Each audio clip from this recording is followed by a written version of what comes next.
Hey y'all, it's me, Barb Hardly, your favorite comic book collecting queen. And since there's a new Marvel movie out in theaters right now, The Marvels, sponsored content, I wish Kevin Feige come on and put a ring on it. Thought I would go digging through my archives and just, teach y'all some stuff. Now I know what you're thinking, how is a gorgeous woman like this going to teach you, a nerd on YouTube, something about comic books that you don't already know? I will have you know that underneath this gorgeous woman is a 39-year-old nerd who's been reading X-Men comics since January 1993.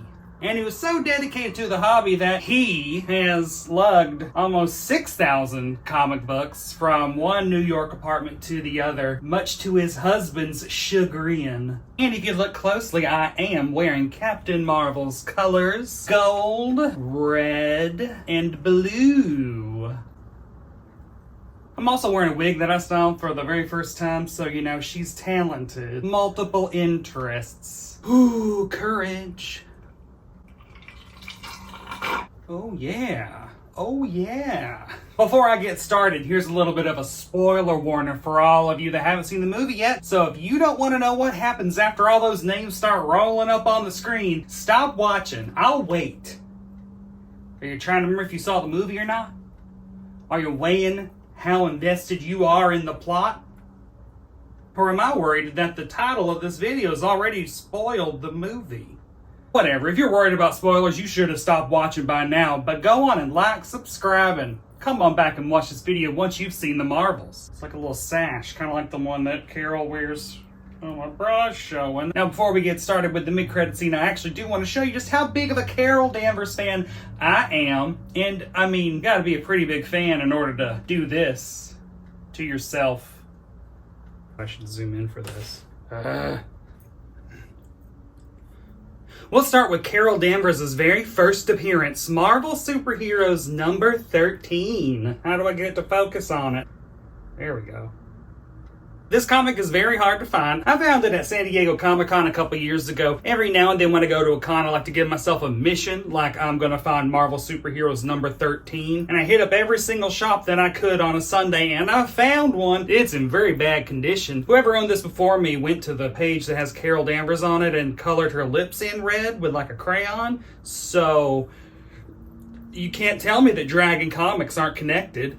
What else do I have? Well, I have Ms. Marvel number 1, the female fighting fury that is Carol Danvers after she gets hit with the Psych Magnetron and absorbs all of some of Captain Marvel's powers, and yeah, This female fights back. It's a beautiful comic, I don't know. Carol Danvers has had way too many codenames and personas. This is her binary persona, her very first appearance as binary, Uncanny X-Men number 164. We love trying to get it to focus, don't we?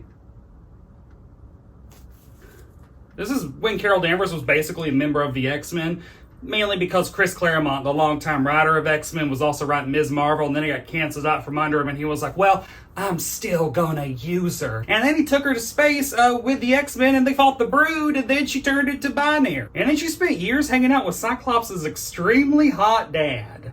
Wouldn't we all like to hop on the Star Jammer and jam his star? There's still one more code name that I gotta talk about, and that is Warbird, which she first took on in Avengers number 4 from 1998, I do believe. Is she even on this cover? Well, I think that's binary back there. In the late 90s is when she went back to wearing her really cool, gorgeous black bathing suit costume with the yellow lightning bolt. I really need to get a gown with that design on it, to be honest. And then she became Captain Marvel. That costume first appeared in Avenging Spider-Man number 9, which I somehow do not own. I thought I owned it. It would be about over here. I don't have it. But the Marvels ain't just about Captain Marvel. It's also about Monica Rambeau, who is actually the second Captain Marvel and the first woman to be called Captain Marvel. Carol Danvers is actually the third woman to go by the Captain Marvel code name. Monica Rambeau debuted in Amazing Spider-Man Annual number 16. This is another comic that I was on a mission to find, and I went to like 9 comic shops trying to find it. I finally found it at a comic shop that was going out of business near the Cool Springs Galleria in Nashville, Tennessee, which is where I am from, not the Cool Springs Galleria. I was a Hickory Hollow kid, but I'm happy that I own this and that I got it for 40% off Thanks, store that was going out of business. And because things have got to be just like super complicated, Monica Rambeau's had a bunch of other code names, like Photon and Pulsar and Spectrum, and these issues are the ones where she takes on those names. Thank God for widescreen. I know what you're thinking. This video is titled something like Why the Marvels was the perfect place to introduce the X-Men, and I'm still talking about our three leading ladies. Well, guess what? The movie's about them, so we're talking about them for a while. Lastly, we have Kamala Khan, who appeared in this issue kind of retroactively, I think. This is a cameo before she actually debuted properly. There's really just like a girl in a panel, and someone decided that's Kamala. So that's her. But it's worth a lot of money, which is why it is in a harder protective plastic. Go back to a wide. So now let's talk about why the Marvels was the perfect place for the MCU to introduce the X-Men. Even though, okay, I mean, like, we've all seen the mid-credit scene now. It doesn't really introduce the X-Men. It introduces the X-Men in as much as Multiverse of Madness introduced the X-Men, or the Ms. Marvel TV show introduced the concept of mutants into the MCU. But this movie gave us Beast in the friggin' binary costume. To be honest, I'm surprised that the Marvels just didn't introduce a whole lot of X-Men canon into the MCU, because in the 1970s, the Ms. Marvel title was where a lot of major X-Men concepts made their debut. And if the series had kept going, it would have changed the X-Men forever. Let's go on and talk about some of the connections between Carol Danvers and the X-Men that you probably already know about. Probably the second biggest connection is the fact that Mystique debuted in the pages of Ms. Marvel. A whole lot of pages, because it took 3 issues for her to finally show up. She's in cameo in 16 and 17, and then she debuts proper in issue 18. And then she becomes Carol Danvers' main nemesis for like the rest of the run. Now, I would actually love to open these up and show y'all the nice yellow newsprint pages that have just been loved and have aged so nicely, but I'm wearing gloves and these are really hard to open, so that ain't happening. And then, of course, there's the biggest connection between Carol Danvers and the X-Men, and that is Rogue. This is Rogue's first appearance, Avengers Annual number 10, and in this issue, Carol Danvers gets her life force and all of her powers and memories sucked out by a young ingenue named Rogue. This is why I wore a Rogue pin when I went to go see the Marvels, because I had my fingers crossed that, I don't know, maybe the post-credits scene would be a close-up of a glove coming off. I wonder if Rogue also wears gloves all the time because she hates wearing press-on nails.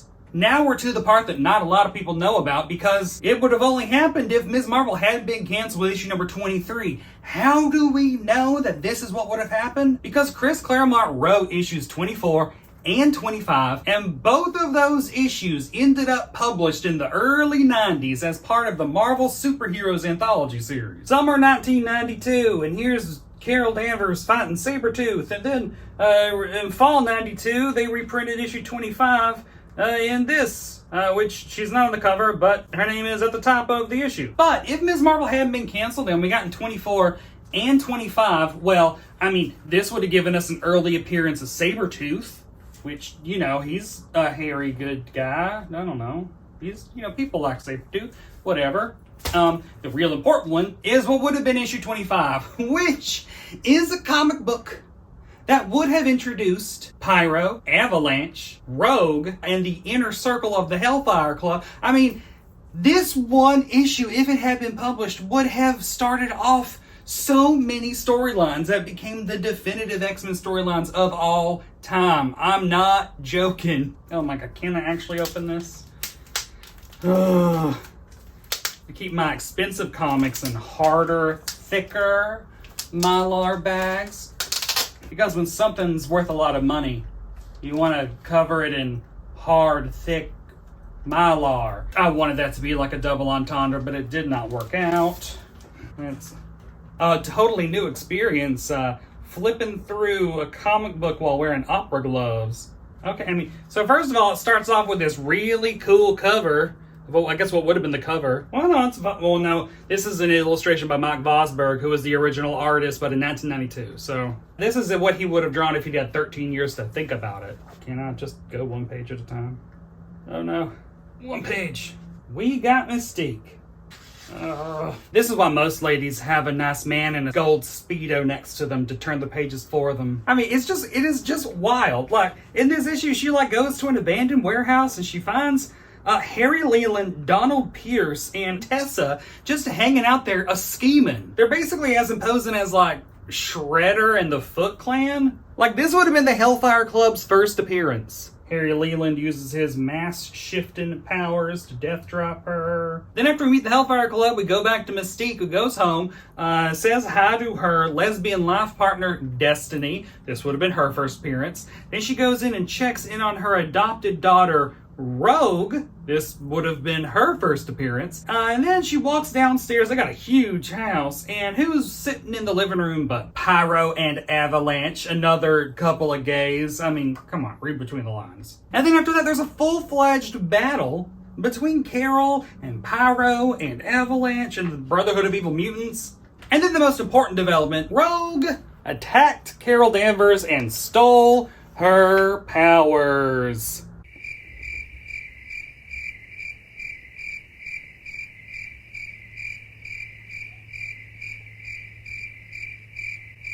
Ms. Marvel number 25, an issue that if it had been published, the backs of a lot of your trading cards would have Ms. Marvel number 25 on the back of them after first appearance. So what happened instead? Well, Ms. Marvel ended with issue number 23. Issues 24 and 25 were locked in a drawer, never to be seen again, until Marvel needed to publish a bi-monthly anthology to capitalize on the spectator market of the early 90s. A couple months later, in Avengers Annual number 10, Rogue would steal Ms. Marvel's powers and become the powerhouse Rogue that we all know and love, and also just have a lot of mental issues because of having another person's entire psyche on top of hers. As for the Hellfire Club, they debut a couple months later in Uncanny X-Men number 129, which is the first part of the Dark Phoenix saga. And then just a little bit after that, Pyro and Avalanche and Destiny would all debut in Uncanny X-Men number 141, which is the first part of Days of Future Past. Don't say a drag queen never taught you nothing about no comic books.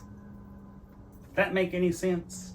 And that is another comic book video thing from this drag queen. Please like and subscribe. Go on and follow me on Instagram at Barb Hardly. And if you want to give me money so that I can buy more comic books, you know I'd appreciate it. And as I always say, am I a woman? Hardly. And that is like a 4 gigabyte video file. But oh well.